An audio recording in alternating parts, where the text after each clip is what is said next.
Hello everyone, welcome to video lecture. In this module, we will discuss solution of exercise chapter number 6 changes around us. Give two examples of irreversible changes. Irreversible changes are those changes which cannot be reversed, which are permanent.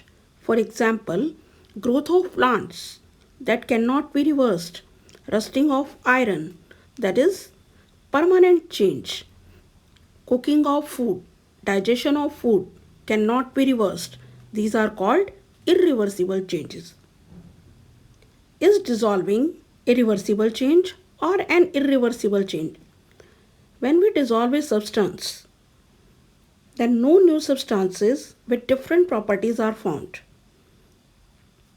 We can get back the dissolved product by boiling of the water. So, dissolving is a reversible change. Next, are physical changes always reversible? No, physical changes are not always reversible. For example, tearing of paper.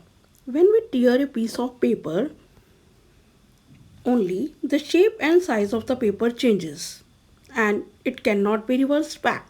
So it is an irreversible change. Why is cooking food called a chemical change?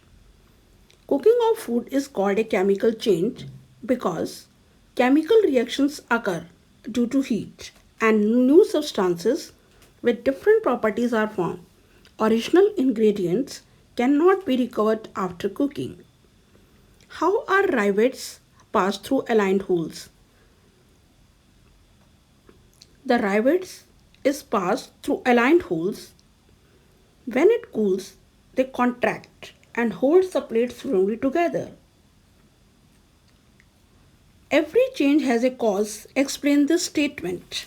Every change has a cause because only then new things can be invented. Next is all physical changes are reversible. Give reason for your answer. Physical changes are those changes that involve a change in the state. Other changes of state are vaporization, means change of liquid into gas. Condensation, change of gas to liquid. Freezing, change of liquid to solid. Dissolving is a reversible change. When salt is dissolved in water, the salt is said to enter in aqueous state. The salt may be obtained after boiling of the water.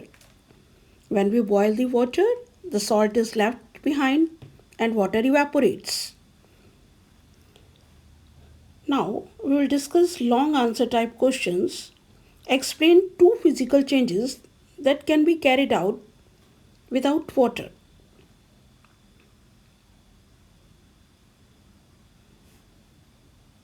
Melting. Melting is a process in which a solid changes into a liquid. For example, melting of ice. A substance melts by absorbing the heat from the surroundings. Melting substance can be changed to solid by cooling or freezing. When we take out the ice, it changes into water. And when we kept it again into refrigerator, it again changes into ice. Evaporation. Evaporation is a process of changing a liquid into a gas. On heating, the liquid changes into vapors and vapors of the substance can be changed back to liquid by condensation. Hence, it is a reversible change and in melting and evaporation, only there is a change in state and no new substances formed. So, it is a physical change. Thank you and have a nice day.